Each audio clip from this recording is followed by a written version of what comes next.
And we're live. Hello, everyone. Welcome to Writers Workshop, a monthly nonfiction book club where we discuss writing books, and sometimes they're terrible. Spoiler alert.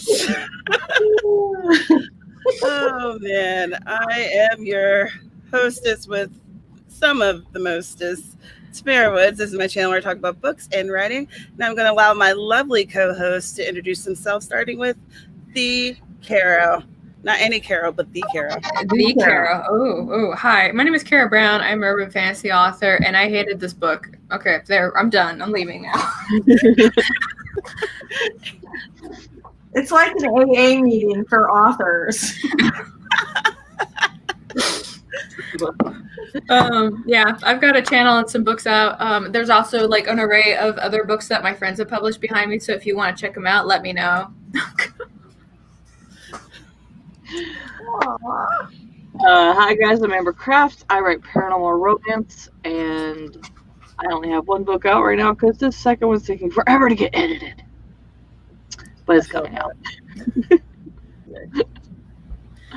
I feel that. And Miss Lisa. Thank you. I didn't want to just jump in. You know how I am. So hi, I'm Lisa Daly. My channel is bestselling author, writing coach, Lisa Daly, longest channel name in history, and I write romantic comedies. And on my channel, we talk about how to write a book you're super proud of and get it published. There you go. Hi, my name is Lisa, and I hated this book. You should talk to this guy. Yeah. He's doing it wrong. I give him a lot of advice. He doesn't need my advice. He's a best-selling author. That would be like the battle brawl of all time. Best-selling authors go in, only one comes out. I totally took him down. Oh my gosh, Celebrity Deathmatch from MTV for authors. But my money's on Lisa. My money's on Lisa because them romance writers, they're vicious. Have you seen it? Have you seen Romancelandia? Like, Wow. That is true. The sound effect. Oh my goodness. All right, let's say hello to some people. Sarah was here first, but Hi, the Dazzling writer was here second. And then Cachet brought the party. Hello, Jeannie. Hello, Sarah. Hi, Michelle. Hello, Sincerius. Hi, Anja. Oh, from Germany. ooh. Hey there, Sid. Hello, Ashley. Hi, Barbara. Da, da, da, da. Hello, Dal. Hello. Shannon, good that you can make it. And Rita, haven't seen you in a while. Glad that Oh, you're hey, here. Rita. Yeah. All right. I still have, TikTok, just links to Cachet, right? Mm-hmm. Party don't start. It doesn't start or That's stop. when I walk in because I'm like, that's it. It's time for bed. Everybody out. I'm too fun. So let's see. How do we start this? Okay. The first thing that I noticed that I absolutely hated was this isn't a book for, authors. I was like, oh no. What have I walked into? Wait, was that the wrong book? I'm like, this is the wrong party. Oh no, this is someone else's wedding. What am I doing here? And so immediately, and so that was my first clue. And I was reading this. I was reading that chapter 1 during Sarah's stream last night, and I could feel my stank face. Like it was like I smelled purity, like skunk, boiling broccoli, and horse feces. It was like all of that in my face. And then I accidentally self-promoted Sarah's stream. I'm like, if you want to know why I have this face, meet me at my channel tomorrow. So that was the first clue. The second clue was the incessant grind/hustle culture that permeated through the book that made me want to absolutely hurl So those are my first two thoughts. Join in anytime, guys. I don't want to. Should we say the name of the book, or should we just? Oh yeah, that's a good idea. The book that shall not be named or read. I'm wondering. Hold on, I think I got it right here. Okay, It's Authorpreneur. yeah. I'm going to show the cover. Authorpreneur. Right. Wow, You know, even my Kindle doesn't want to bring it up. It's like, this was a terrible book. You made a mistake. Yeah, Authorpreneur is the name of the book. You have it? Authorpreneur, Build the Brand, Business, and Lifestyle You Deserve. It's time to write your book by Jesse Tevelow. what part of lifestyle did he talk about other than if you want to be rich, write a book? Right? And That made me upset. That made me so I was upset. So pissed. like, there's a section in the book where he talks about how you can get rich, but he doesn't, like, the way that he talks about it isn't realistic at all. So let me talk about my grievances that I have real quick, because I was looking at this from a business point of view. First off, bro's sources are out of date. His links are out of date, and the people that he's referencing have been rebranded. And I would also like to talk about how none of this is actually an achievable thing for independent authors, because he talks about, like, you know, if you're going to get published, the first thing that you should do is be independently published. And then he gives you a bunch of resources that you can't afford. Like, one of them that he put in there got rebranded as Scribe, and they said they'll publish your book for a small fee of $10,000. so reasonable. That's the small. That's the struggling smallest. writer. Well, you know, you got to think big to be big. No. And then he No. puts a link in for, like, his free class. I didn't watch the free class. I just skimmed through the titles. That link is also out of date. It took me a whole 5 minutes to find the correct link. So, hey, bro, if you're watching this, you really need to go update your Kindle book, like, seriously, and use a bit link. Let's see. And the course curriculum for the free class that he offers is nothing different from what he has in the actual book. And he says that he offers a free worksheet. There's no worksheet here. It's just a bunch of videos of him talking. Like, and you know what? And I'm not even done. Because there's another thing. Hold on, let me find it. There's one more. This one made me really angry. Let me see. It's about finding the keywords, because you know how important it is to put the correct keywords on your book and stuff like that, right? And he's like, go use this website. This website's like completely great for finding keywords. I go to the website. You got paid $30 a month for the basic version of that website. I'm sorry. Like, hold on. Here's my wallet. There's nothing in it. Yeah. Amber, how'd you feel? Well, on top of all of that, first off, if you write a nonfiction book and something huge like Create Space goes away, you might want to update the thing, because half of it's no longer valid. Same way with the website links.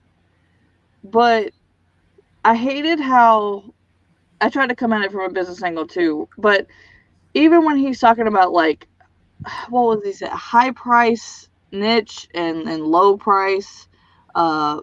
I'm like, I don't care what book you're trying to sell. Like, you want to use the platforms you've got, and you want to get help from as many people as you have. Like, I don't care if it's niche or not. Like, why would you price something high that you know nobody can afford? Why would you want to price out an audience? Yeah. Mm-hmm. Like, I mean, you're saying that people below this price are not good enough for your book because they can't afford it, and you know they're not going to be able to afford it. Which makes me wonder what this book was when it was valid and new. That's just that pricing. Go ahead. Oh, no, that is a. You go first. This book came out in 2018. It's only 2 years old. And yeah. I just want to bring that up because the market's always changing and everything's always evolving. So, like, I don't know if, like, these groups that he recommended for helping you with getting published were actually hybrid publishers at the time, but they're all vanity publishers now. Like, every group that he recommended, they're all vanity publishers, and you know how people feel about those. Not good. No. All right. So I will tell you the reason that he wants you to price everything high is that it's a pricing strategy. And the reason for that, right? He doesn't care about all the people who can't afford the class. He cares about the people who can, who go, oh, okay, well, I can drop $500 on this class or $1,000 on this or $5,000 to be part of this mastermind group or whatever the heck he's got going on there. See that, Tamara? That was for you. Right? Because someone who does not care about dropping $500,000 or $500 or $1,000 or $10,000 on a course or a bunch of stuff is not going to hassle you in the same way as the owner of the company, as a person who just spent the last, $49 on the book. It is a pricing strategy. There's less customer service involved if you have higher prices. And that is a common strategy amongst people who are out to get your money and not provide you with anything. And so I guess that was my thing, was like, I was like, I've seen plenty of people that have the book cheaper so that they can validate the price being high on the courses and stuff, because if you read the book and liked it, you're more likely to go to the courses. If you read the book and hated it, as with this one, you're not going to look him up, much less go want to do one of his courses, free or not. There are so many things that bother me about this book. Tell us yourself if you can't sell the book. I'm sorry. Yeah. Tell us one, Lisa. Tell us one thing that bothered you. Go. Okay. Well, the first thing is like literally in bold print, I think what Tamara had said, which is it says, this is not for authors.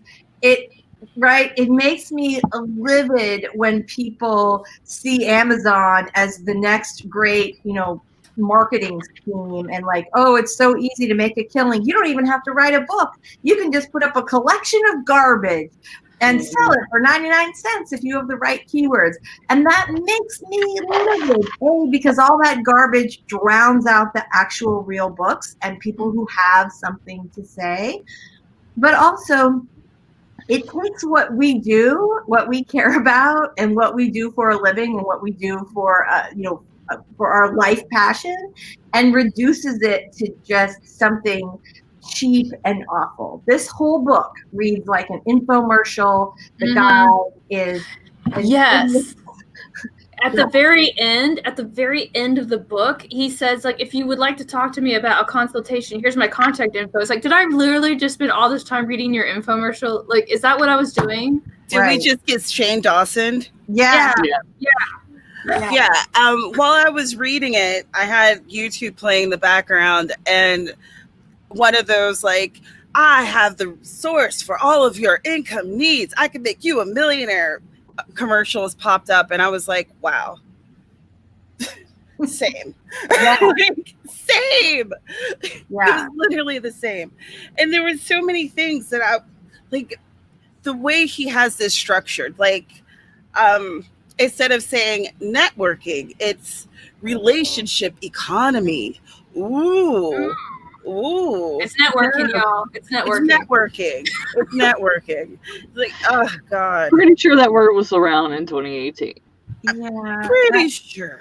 I just hate it when people try to take a term and they try to put a spin on it to make them seem like they're more whatever. I don't know what the appropriate, monetized word to use for this is, but the reason it frustrates me is because when you have individuals that try to reword a very common phrase, it actually causes a lot of confusion. This is usually why I kind of very steadily come and smack people down that try to reword writing phrases or writing processes, because they'll go and they'll talk to somebody about it and then they'll be very confused. It's like, but that's not part of that writing process. That's part of this writing process. Like, oh, no, I'm rebranding it this way. Like, no, right. we have a vocabulary. I need you to stick with it. Okay. Yeah. Well, Savvy says, if it's not for authors, and who is it for? It's for people who are desperate to make money and they're willing to invest money into this book and into whatever sources that he is promoting where he's getting some affiliate money for it. Certainly. Like, That's what's happening here. It's a freaking scam. Right. Oh, yeah. Form in book form is what it is. Like, I don't want to say the names, but when I was reading this, like, there were 2 author tubers that immediately popped into my brain. I was like, they are following this model, and that is why they're like sleazy car salesmen. Who felt like they needed to take a shower after they finished the book? I wanted to burn my Kindle. I wanted to burn my Kindle. Like, no. It seriously made me wonder when he said, like, past the "this isn't for authors." I was like, okay, well, he's got it in 2 parts, so maybe he means it another way. But then he was like, writing and publishing a book is exactly like running a startup. No, it's not. No, that's not how. Like, as somebody who's done a startup, I know exactly what it's like, and it's not like this at all. My parents have a startup one each. I'm doing a startup, my own business right now. Like, no, this is not how that works. I will say, like, the thing that really got me, like, I was already predisposed to hate it because, in the first chapter, right? The first chapter you have, this is not for it's called Authorpreneur, but it says in big, bold type, this is not for authors. So there's that. And then the other thing is his sort of opening pitch is how ebooks are such a great passive income. And right? Which, I'm sorry, a book is not passive income. Well, no, he does say that at one point. Yeah, he contradicted himself. You can leave it up there and never do anything with it, and you will get money for it. But it's not like, right? But it eventually goes down. The less effort you put in, the less money you're going to be making from this book, if anything. And then. Yeah, and that part of it like made me crazy because this idea that you can like throw up this collection of garbage, and it reminded me of all the like the beginning part of it. It reminded me of all those people who 5 years ago would say like, oh, you can just take these books that are out of copyright and post them as your own. Like to make money on Amazon, so, like it just made me feel sick and angry, and and if it weren't for book club, I would not have finished it. I would have, like you said, thrown my Kindle across the room and set it on fire. I think like that beginning part, he wrote it because that's part of like the sample chapter that you can read. Right. So that was the hook to get you to read it. And then that's why, like, I think it was like in part 3 where he talks about like design and marketing. That's when he's like, yeah, it's not passive. You actually always have to keep talking about it and promoting it and blah, blah, blah. Yeah. I mean, it was written like an infomercial. So first chapter 1 is your hook. Yeah. Well, and to Carol's point, he does talk about in the book how anything that to hook somebody, you want to put it in the look before pages, which I felt like that he kind of used his own example right there. Yeah. But if you are, first of all, the book's not that long. So if you're writing it at the beginning like this, and then you're contradicting yourself 45 or however many pages it was in, how valuable is anything that you say? Right. Well, yeah. And then there was another part where he was talking about crowdfunding.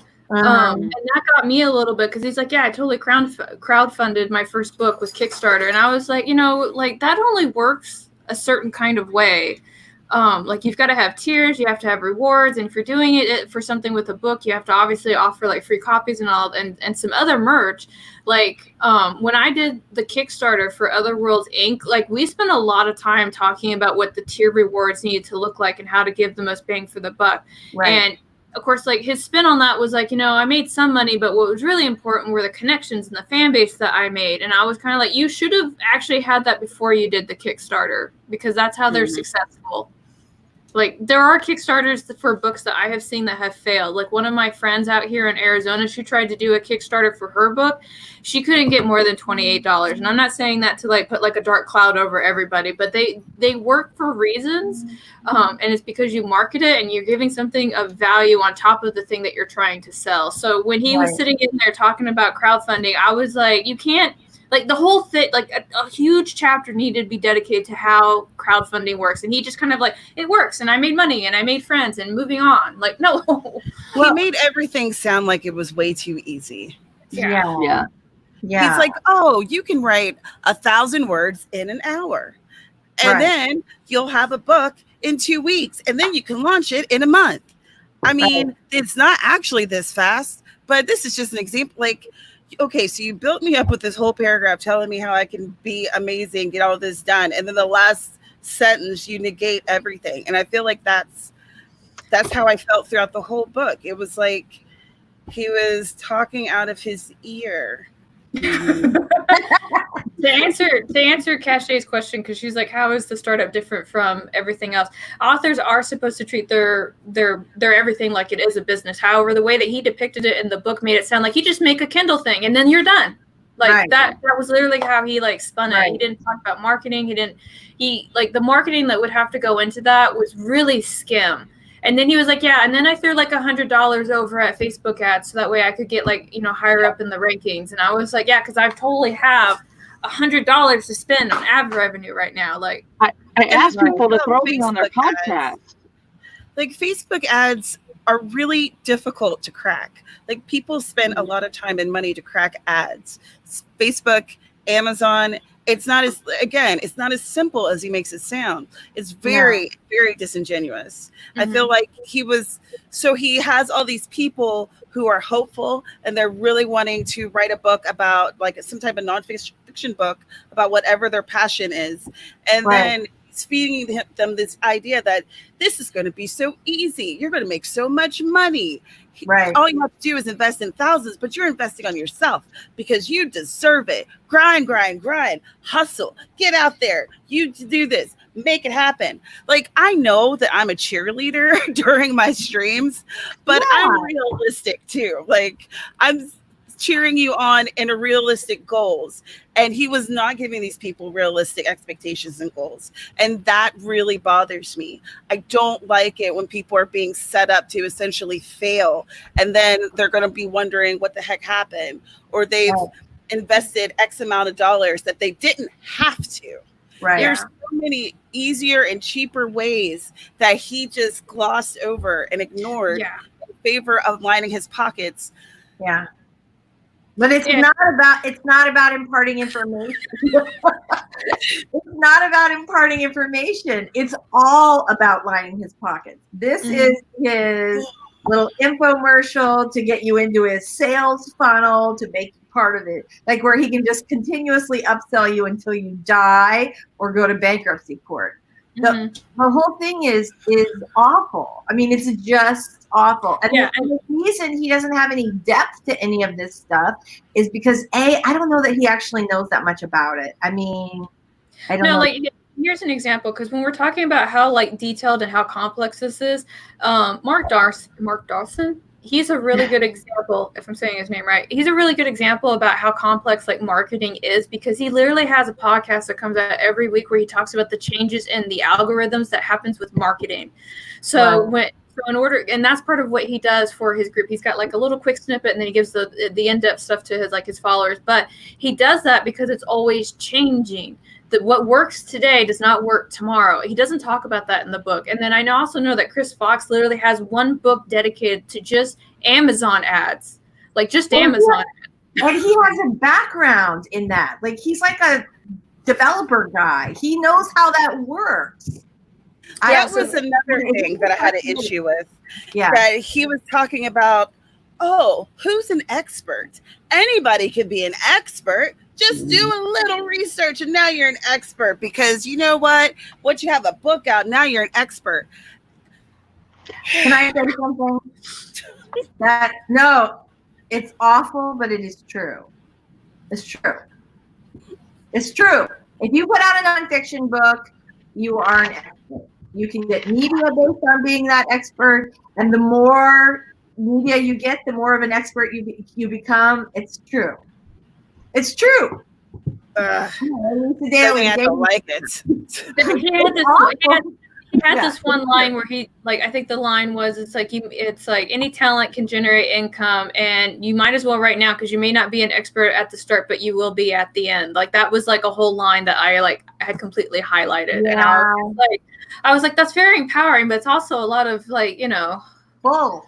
Yeah. Well, that's nice. I like the. Yeah. Yeah.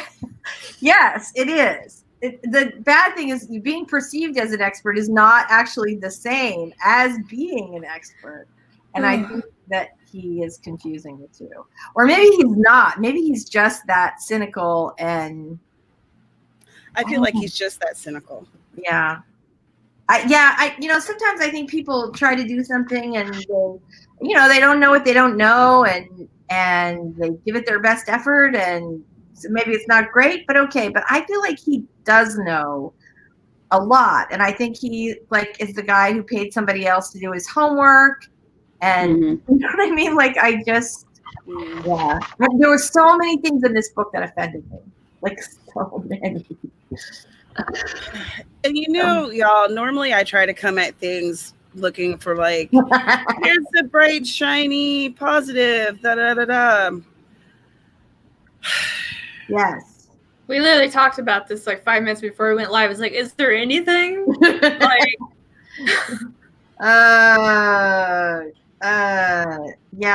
I just, yeah.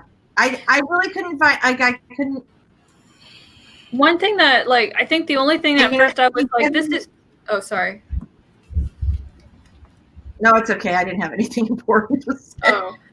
There was one thing that I was like, hey, maybe this might be useful. Because I think in part 1 he was talking about how you have to have your branding out before your book, which is true. You do need to have your branding out before your book comes out. People need to know who you are so that way you can be successful. And then what made me go extra grumpy face is the fact that the website options that he was saying, he's like, hey, you should do this with these ones. I was like, okay, you got WordPress and you're talking about Bluehost. That's cool. That's cool. And then he was like, and then you can use these free ones if you don't have any money. And I was like, no, you can't use those free ones because you can't do SEO on them. Right. Okay, what did you guys think about the anti-traditionally publishing rhetoric that was sprinkled throughout? What did you think about that? I think somebody told him no, and he got upset. Mm-hmm. Or multiple someones. Mm-hmm. He couldn't make it through the query trenches. Yeah, I did get that. I did get that sense. And the truth is, there are plenty of reasons to publish traditionally and plenty of reasons to publish independently. And depending on what you want, the amount of control you want, whether you want, to be in every Barnes and Noble, the thing is, it's funny, is a lot of the stuff that used to be, a lot of the benefits that used to be true about being traditionally published aren't necessarily true anymore. There are, right? And the experience becomes less and less different. Yeah. Right. And yeah, yet now the money is still the same. And so, right? Yeah, because now when you go and you get picked up by a publisher, one of the first questions that they have is what's your marketing plan? Because they want to know what you're going to do to market yourself and your book. They want to know about your website, your social media handles, and what schedule that you're going to give yourself for your own book signings. Not them. They're not going to schedule that. That's you. No, they don't. They don't do that for you. They don't do, they'll do some things, but it's mostly after you've already proven that you will do a ton of work and spend a good chunk of your advance on promoting that book. Then they'll kick in a little bit of effort. Or if you have an editor that's really good about pushing the marketing to you.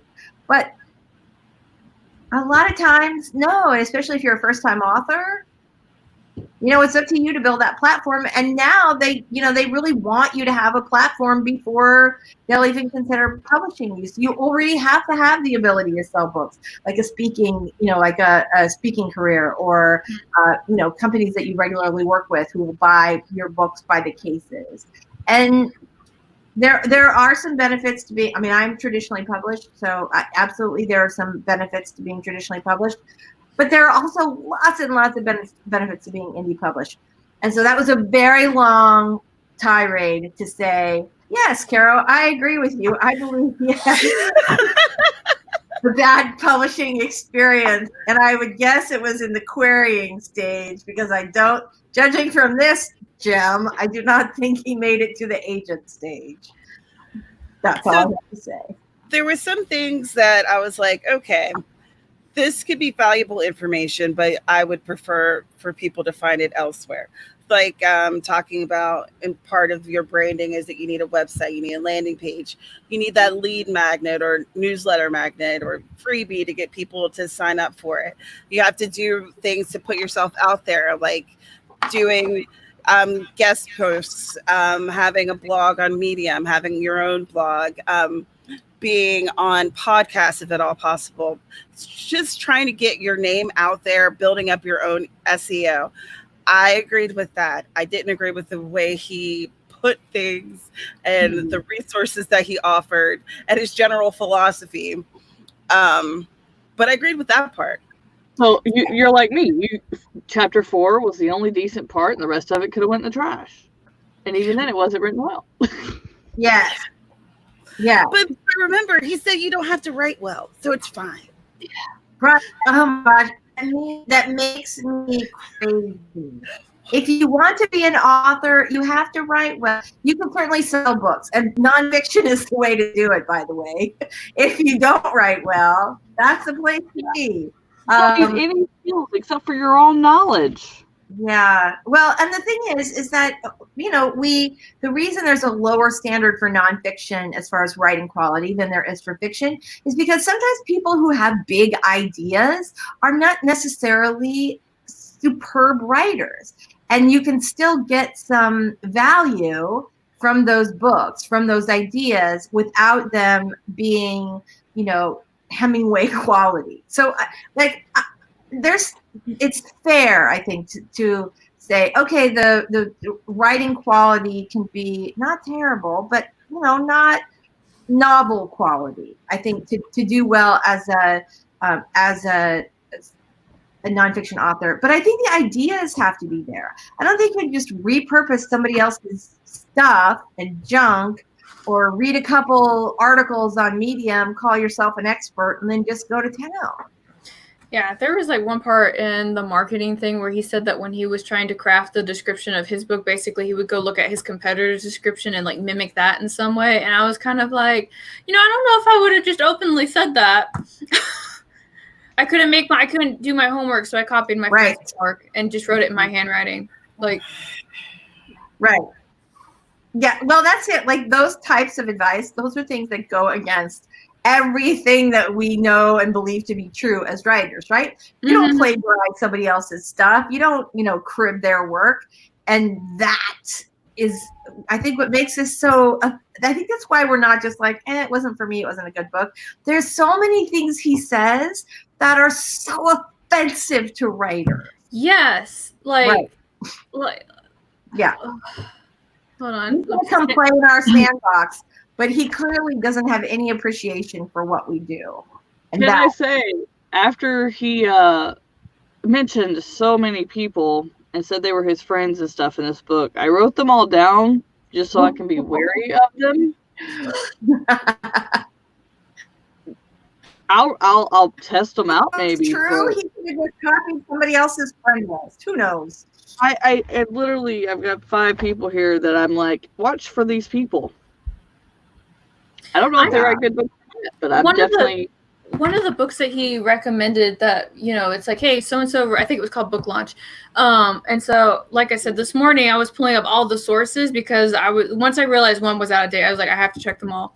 And the one book that he recommended that we read after this one for the book launch, it has it's been flagged for typos. It's been flagged for bad navigation. It's been flagged for a whole bunch of stuff. So if you're going to go and basically cite your friend's book, and it's bad quality, what are you doing? Yeah, exactly. It's nothing against the people for being friends with him. I was like, this book is so bad on so many different levels. I'm just going to check them out before I buy this book in case they ever get, somebody wants to read them. I'm going to be no. I imagine that a lot of that, that they're all in that same circle of promotion and Like, you know what I mean? Like that cycle of garbage. Yeah, I was like, this is a big like friend curse word circle. Right. That I think you could say a circle jerk if you'd like. No, I wanted to say a bunch of curse words. I'm We're sorry. all kind of clean because Tamara is monetized now. Yeah. And one of the things that drove me nuts is that I spent all this time reading this book, right? Like reading all this garbage. And then I get to the very end. He basically summarizes this entire book within like three pages. And I was like, why? Yeah. What was it halfway through the book? He just started putting summaries and inspiration. I'm like, dude, you just want to make the book longer. We call this filler. Yeah, So much fluff. We need fluff apparently. Somebody told him the book had to be longer, so he made it longer with fluff. Yeah. Because part one's not for us, and then when it gets to the part that's supposedly for us, we just deserve filler. Yeah. I just can't. I just like, seriously, I can't.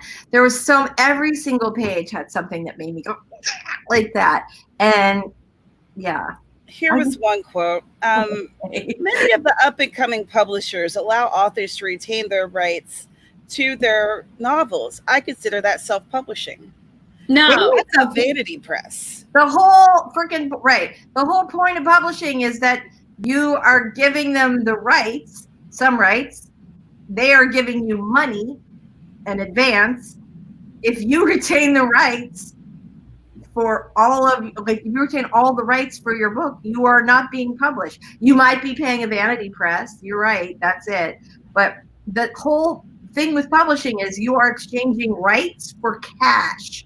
And that's publishing. Remember, $10,000 on that first website. It's like, you should go to this one. It's a very trustworthy website. $10,000. That is the first tier. First tier. Well, and once again, if you are paying someone, you are not being published. I mean, it's a vanity press, but if you're paying someone, if you're paying someone $10,000, that is not a traditional publisher. You're maybe doing like a packaging place or a vanity press. And and even then, like 10 years ago, when self-publishing, you could only go through companies because the internet was, well, I guess 15 now, because the internet was so new and everything. I only paid $3,000 to get my book done and supposedly marketed and edited and everything else. So what, $10,000? No, I'm good. Yeah. Well, and like his whole section on traditional publishing was like, I don't know who he talked to, but none of it was realistic. So he says publishers will not help you market your books. That they want you to have your own following. Yes, true, they want you to have your own following, but B, they will do some effort to market your book because they also need it to sell or they will not make back their investment. So are they going to pitch you forever? No. But are they going to try to make some marketing effort? Yes. He says most publishers will take a huge chunk of your profits. Kind of true. Sometimes up to 95%. Not true. Not true. I'm sorry. I can't think of. He got that from I can't remember. I usually have the book. It's the Writer's Market book, because there's a section in there where they talk about publishers and they say that we will take up to 95% if you were unsolicited. So there are a couple publishers that do that, yeah. Which it's hard enough to make it as an author. If you have a publishing company that's offering you a 5% royalty rate, say no. I was like, how do you even stay in business? How do you foster a relationship with your author? Yeah, Savvy's saying some of them are 100% royalty rates. There is one that basically says you get 1%. I'm like, I don't know who you are, but who exactly is knocking on your door? I had to go look them up. I was like, you did not have very many friends. Yeah. They're even the worst royalty rates in the business, which I'm going to say is like Harlequin. Even they, I know. I feel like I had a conversation the other day. I think we did. Oh, we were talking about Harlequin because I was saying if you make it out of Harlequin alive, you are going to be the most productive writer on the planet. Because in order to eat, those writers have to crank out 6-8 books a year. And they end up being really, and once they like hit it, with a big 5 publisher, they are incredibly effective. But that's like, I think those are the worst royalty rates in the business for sure. And even those are escalating. So your first, 2,000 copies, maybe they give you 6%, I think, for mass market. Mm-hmm. And then after that, it bumps up, like most other publishing contracts. You start off at a certain rate, and then once you hit 5,000 or 10,000 copies, it goes up, and it goes up and up and up until you get to a certain rate. Mm-hmm. But until you hit the ceiling. But 5%, maybe, I don't know, but correct me if I'm wrong, but I've never heard of a publisher that gives you a 5% royalty rate, unless it's some kind of BS operation. Did you find one? I don't know if I have the old one because I threw it out. No, I think I threw my old one out. I just remember seeing it when I was looking at the publishers thing, and they did have like a bit in there, and it was very clear that if you were if you don't have an agent and you try to talk to us about publishing, this is what we're doing. But it wasn't like all of them. And I like what Sarah says, where she made the comment, but he didn't cite the source. Like, I immediately knew, right? Because I've read the book. And he does that a lot. He makes a lot of very hard statements, but he doesn't cite where he's getting the information from. Mm-hmm. And when you write nonfiction about any profession, it's really important to have your sources cited in there, because that adds to your credibility. And it can't be to places like The Blaze or, Verge or whatever. It has to be credited places. Right. So, yeah. Yeah. But he never does that ever. In fact, the only thing that he constantly references in this book is his free class. And that link is broken. It doesn't even work right. But at the end of every chapter, guess what's there? It's a link to that free course. You know what? That's what I like best about the book. That it's broken, and that people who want to make an easy buck in publishing might give up if they click it, thereby saving themselves thousands of dollars and buckets of tears. That's what I like best about this book, that his link is broken. The only 2 links I found that actually worked was, or not 2, but one was the launch team, the bulletproof bestseller at the very end. And that's expensive. That was one of the sites that wouldn't tell you how much it was. I was like, you say what your services are, but you don't say what your prices are. Like, I'm very suspicious when I go to a restaurant and the food items don't have the price next to it. So that's buyer beware automatically. Yeah. I've been warned. Yeah. That's literally the only one I found that worked. I had to Google them all. And that's a bad thing too. Like, if I have to actually go and Google all these things that you're talking about, I'm not reading your book. Right. Fiction or nonfiction. Right. And it's a really Kindle. Important to keep that updated. Yeah, it's Kindle. You can go in there and update it anytime, and it happens like that. Never happened. He doesn't care to, because it's not his book. He's not proud of it. It's just in the infomercial. He probably has another one coming out, every 6 months. When you say you have a team, a launch team behind you, it's not going to make me go ask for your launch team to help me if I read your book and it's out of date and you say you have a team behind you. You couldn't get any one of them to do that for you? I mean, facts. And one thing that I want to point out is at the time when he published this book, Canva was a thing. Canva was definitely a thing. So when we were talking about marketing and the digital stuff, Canva would have been one of the very first references that should have been mentioned, because it's, it has a lot of free things that you can use when you're trying to market your stuff. And he doesn't actually mention really any free resources. Like, if he does mention a free resource, he immediately follows it up with one that's going to cost you and says this one's better. Like, again, here's my wallet. Yeah. Yeah. Let's see. Oh my God. What was that, Tamara? I said, what was something else that I'd noted? I ripped off the first page, so I had to.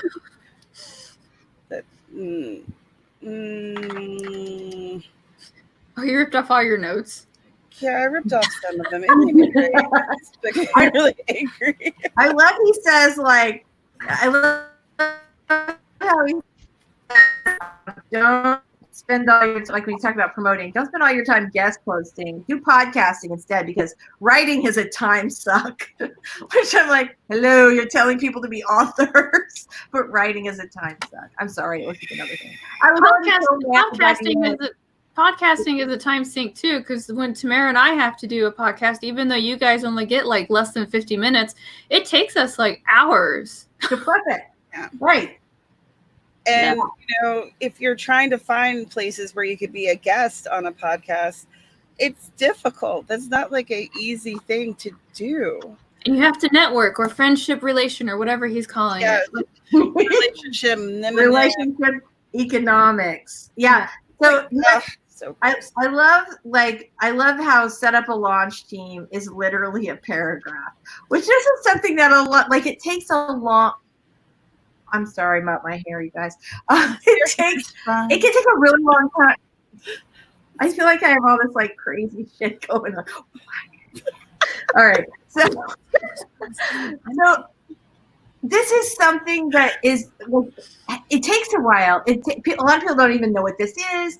That you have to explain why you need them, what they help you do, what you do for them. And it's like a little paragraph he stole off Wikipedia or something. Like it's just it's just like, hey, here's the thing, you should do that. Yeah. And the launching of a book is really complicated. Like Skillshare Jenna Marassi's got her class on there about launching the book, and she's got like a whole like 20 minutes where she talks about just the launch team itself. Right. Like, and I know this because I actually listened to it because I found that information to be useful. And did I take notes? You bet I did. I took a lot of notes. That's good. See, that's something valuable, Carol, that you have provided today for the people who may or may not have read this book. Go watch Harassing on Skillshare. There you go. Yeah. Exactly. Redirecting you away from the book. Yeah. Yes. I am going to venture to say that no one recommends this book. No. I don't even recommend it for Kindling. Leave it on the shelf. If you have it and it's free already, or you have it in your thing, read chapter 4 and you're done. Yeah. It's the only biggest valuable part. You already have it. If you are, please don't get it. If you bought it by mistake and it's too late for Amazon to give you your money back. Oh, wait. I bought it yesterday. Hold on. I can get my money back. Oh my gosh, you probably can. The one time when being a slacker pays off. Yeah, go sale. It was like 99 cents though, and it's not worth it. Yeah. I'm trying to get my 99-cent refund right now. You're watching it live time. That is $12 burger is better than this book. Get your done. Yes, right? Get your dollar, go to McDonald's. We can close out our last 12 minutes and talk about all the things you can buy for 99 cents. That would be more good for you right here. Cup of coffee, because writers need coffee or some sort of caffeine, right? We all have notebooks, washi tape at Dollar Tree. Right? Okay, there you go. A lot of this information you can honestly find in this book. You can actually find in other AuthorTube videos too. Like I just want to throw that out there. There's a lot of people that actually talk in depth about this, and and it's free. Right. You know, maybe you have to watch an ad or two, but it's free. And like he's not bringing anything new to the table. I think that's what really I sped read this morning. And the only reason I could speed read it as fast as I did is because there wasn't anything that he wasn't telling me that I didn't already know about the industry or about how to move forward. He made up a bunch of fabrications about some stuff, but you should watch all the other podcast things that Tamara's done with the writer's workshop, because those are way more valuable than this thing. Right. The lies are really the most creative part of the book. And then the ridiculous rebranding of networking as human economics or whatever he called it. I don't remember now. Relationship economics. Relationship economics. How dare! It doesn't not boil it down. Are you supposed? I don't want to be. Oh my God. Okay. That's right. I have nothing else to say that could match that, Tamara. That was it. I am so heated. Gosh. And we have gone through a lot of books, and we've read books that were varying amounts of, amazing to fair to middling to, it's a little bit outdated. This is the first book that I've read and have been actually angry. I am furious. And I am sorry to anyone who read this and was angry with me. Even the ones we read that were outdated, once we realized what date it was written, it was like, well, okay, this was valid at that time. Yeah. Like Kara said, this was written in 2018. You could find bits that was like, okay, this is outdated, but there's still some nuggets here. There's no nuggets here. There's no nuggets here. There's no nuggets. There are no nuggets. No, I don't want nuggets. Thanks. I don't sound like them on TikTok. There's no nuggets. 99-cent nuggets. Oh my gosh. 99-cent nuggets. Yeah. Take this book back. Get you some nuggets. Yeah. Oh my gosh, y'all. What a journey. What a journey. What a journey. I don't even think we could take this to the beginning of the hour. You know what? All right. So I have made an executive decision for the month of July. Not to self-promo, but I did release a video yesterday where I was talking about some goals and things and hinted at some stuff that's going to be dropping July 1st. July is going to be a very hectic month over here in the Woods household. And I have decided that Writers Workshop, we're going to suspend it for July. We're going to suspend it. Also, I feel like maybe for the month of July and the Goodreads group, maybe you guys could suggest some books that you have enjoyed and you have loved. And let's do some type of poll with that, either in the group itself or in videos. I think that they're going to be disabling that soon on YouTube videos anyway. Distracting moment, sorry. Erase. So either if you're in the Goodreads group or if you want to join, the link is in the description, and give us some suggestions of some good craft books, good marketing, whatever. Something that is going to be palatable after this. Right. Well, we really need a good one after this one. Redeem this book club. I beg you. Help me. Because this was terrible. But we read it so you don't have to. Right? That's right. I mean, absolutely. And my peoples, you do not have to read this. You do not have to. Do not do this to yourself. You don't need this blood pressure that I have going on right now. You don't need that. No. I feel as though we've spilled the tea. We've burned the book. Ding dong. The witch is dead. So perhaps we should do some outros.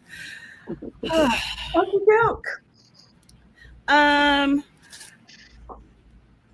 Let's just do the same, Caro, and then work our way back up to me. Hello, my name is Kara Brown. I am an urban fantasy author. I have a book out. It's on the shelf over here. I can't even point. I'm not on my best game today. It's called Queen of Swords and Silence. It's an urban fantasy, and it's got man-eating monster learning how to make friends and find love. So if you're interested in that, kind of premise that's out there, I've got short stories. If you don't know me very well and you want to check out my writing style, I have a newsletter where you can sign up, get a short story, and then you can peruse that and see if you like it, and then see if you want to read the book. And that's actually how you should promo your actual writing technique, and not what this guy tells you. That's me. Thank you. The Dazzling writer, we have not read Author in Progress, and I'm unfamiliar with it. So if you're in the group or would like to join, the link's in the description. Amber, who are you? Very, very, very good. My name is Amber Crafts. I write paranormal romance. Unknown Love is available on Amazon in Kindle and ebook or Kindle and paperback form. Yeah. Hopefully it's a lot better than this trash fire. And book 2 will come out soon. So let me know what you think. If you go to any of my YouTube videos, all my links are down below it. So, yep. I ain't got nothing to you, but if I did, it would be hot. Finally, I didn't have this song in my head. Oh my god! All through the whole thing today, I had a song in my head, right? Oh my gosh. Although the sad thing for me is that I always have to like really think about it to remember the actual words, because like I remember that when my daughter was little, the Kids Bop version was also popular, and so I have to remember which one is which. Just challenging. Also, I did a double take earlier because there is literally an alligator in the lake right out my window, like a big alligator, and I went, holy crap, that's an alligator. That's the most interesting thing that's happened in the last hour. Crap, Florida. I know, right? Yeah.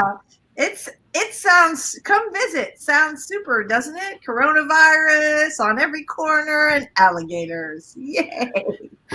So, so I'm Lisa Daly. I'm a traditionally published author of both nonfiction and romantic comedies, aka chick lit.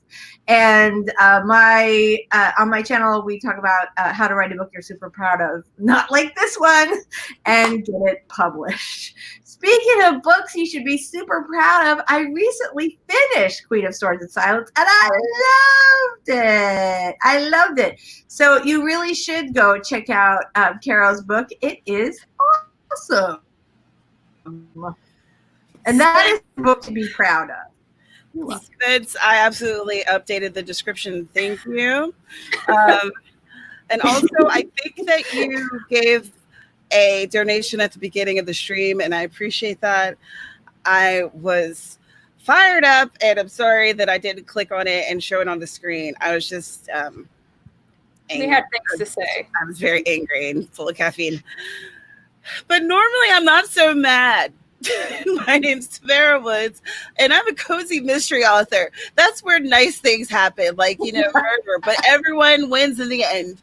And I have this channel where I talk about books and writing.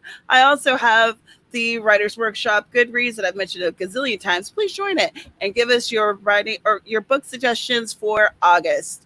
And I have a Patreon.